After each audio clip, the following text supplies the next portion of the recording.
ইয়া জাল জালালি ওয়াল ইকরাম, ইয়া জাল জালালি ওয়াল ইকরাম অত্যন্ত গুরুত্বপূর্ণ একটি দোয়া।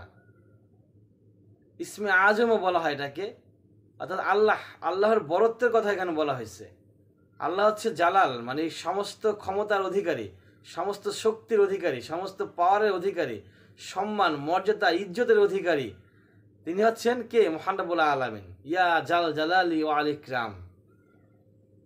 তো এই ইয়া জাল জালালি ওয়াল ইকরাম 111 বার যদি পড়া যায় তাহলে কি হয় আমরা জানবো।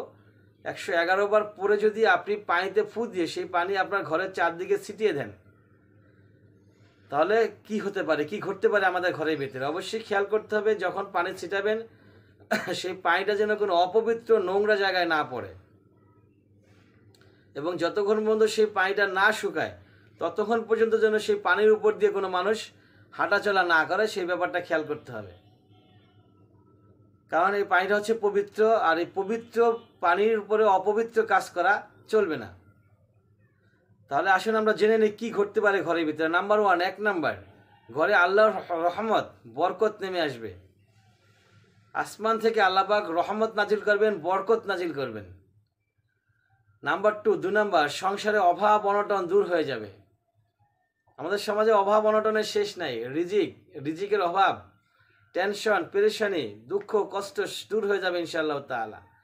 নাম্বার 3, 3 নাম্বার, সংসারে অশান্তি যদি থেকে থাকে তাহলে সেটা দূর হয়ে যাবে। ঘরেও শান্তি ও ভালোবাসা বিরাজ করবে। আপনার ঘরে যদি অশান্তি থাকে তাহলে ইয়া জাল জালালি ওয়াল ইকরাম আপনার জন্য জরুরি হয়ে গেছে। আপনি পড়ে নেন, ইনশাআল্লাহ তাআলা সংসারে শান্তি চলে আসবে। 4 নাম্বার, অসুস্থতা দূর হবে। আল্লাহ সকল রোগ মুক্তি দান করবেন। আপনি অসুস্থ থাকলে সুস্থ হয়ে যাবেন ইনশাআল্লাহ তাআলা। আর যদি সুস্থ হতে একটু সময় নেয় তাহলে বুঝতে হবে আল্লাহ পাক আপনাকে ভালোবাসেন। সেজন্য আল্লাহ পাক আপনাকে আরেকটু বেশি অসুস্থ রেখে আপনার যে পাপগুলো আছে সেই পাপগুলোকে মোচন করে দিচ্ছেন, সেই পাপগুলোকে ভ্যানিশ করে দিচ্ছেন। সেজন্য আল্লাহ একটু সময় নিচ্ছেন। তো 4 নাম্বারের পরে হচ্ছে 5 নাম্বার, আল্লাহ জিন শয়তান থেকে হেফাজত করবেন। অত্যন্ত গুরুত্বপূর্ণ একটি জিনিস। জিন এবং শয়তান, মানে শয়তান জিন শয়তান, এই জিন শয়তান থেকে আল্লাহ পাক আমাদেরকে হেফাজত করবেন। এই জিনের কারণে, শয়তানের কারণে কিন্তু আমরা অনেক অন্যায় করে থাকি। আমাদের যে পাপ অপরাধ, এটার মূল কারণে হচ্ছে শয়তান ওয়াসওয়াসা দিয়ে, বিভিন্ন চক্রান্ত দিয়ে, বিভিন্ন ধরনের উল্টাপাল্টা বুদ্ধি দিয়ে আমাদেরকে আল্লাহ থেকে দূরে সরায় রাখতেছেন। তো আমরা চেষ্টা করব ইয়া জাল জালালি ওয়াল ইকরাম বেশি থেকে বেশি পরিমাণে পড়ার জন্য।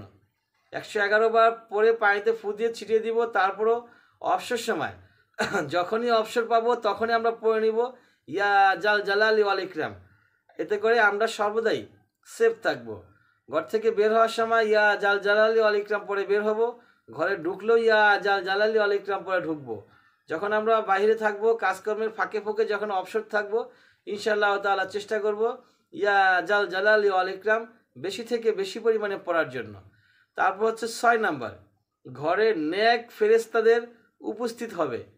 যে ফেরেশতারা ভালো, নেকি আমার ফেরেশতারা সবাই ভালো, যারা নেক আমল লিখেন, যেই ফেরেশতারা নেক আমল লিখেন, কিছু আছে নেক আমল লিখেন, কিছু আছে বদ আমল লিখেন। তো যারা নেক আমল লিখেন, আমাদের ভালো কাজগুলো লিখে রাখেন, ওই ফেরেশতাদের আগমন ঘটবে বেশি থেকে বেশি পরিমাণে। তাতে করে আমার বাসা, ঘর, বাড়ি পবিত্র থাকবে ইনশাআল্লাহ তাআলা, এবং আমরা ফেরেশতাদের সান্নিধ্যে থাকতে পারবো, তাদের দোয়া পাবো।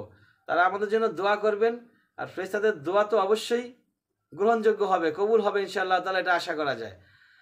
7 নাম্বার, সর্বশেষ লাস্ট নাম্বার, পরিবারের সুখ শান্তি ও মিল মহব্বত বৃদ্ধি পাবে। এটা এর আগেও বলছিলাম, সুখ শান্তি আসবে, মিল মহব্বত বৃদ্ধি পাবে। ভাইয়ের সাথে ভাইয়ের দ্বন্দ্ব এটা মিলে যাবে ইনশাআল্লাহ তাআলা। মায়ের সাথে সন্তানের দ্বন্দ্ব দেখা যায়, বাবা ছেলের সাথে দ্বন্দ্ব দেখা যায়। এই ধরনের দ্বন্দ্বগুলো, এই ধরনের প্রবলেমগুলো আর থাকবে না। সকল প্রকারের, মোট কথা বলা চলে, সকল প্রকারের প্রেশানি, প্রবলেম, দুর্বলতা থেকে আল্লাহ পাক, টেনশন থেকে আল্লাহ পাক ইনশাআল্লাহ তাআলা আমাদেরকে হেফাজত করবেন। শুধু কিসের মাধ্যমে? ইয়া জাল জালালি ওয়াল ইকরামের মাধ্যমে। তো সবাই ভালো থাকবেন। আসসালামু আলাইকুম ওয়া রাহমাতুল্লাহ।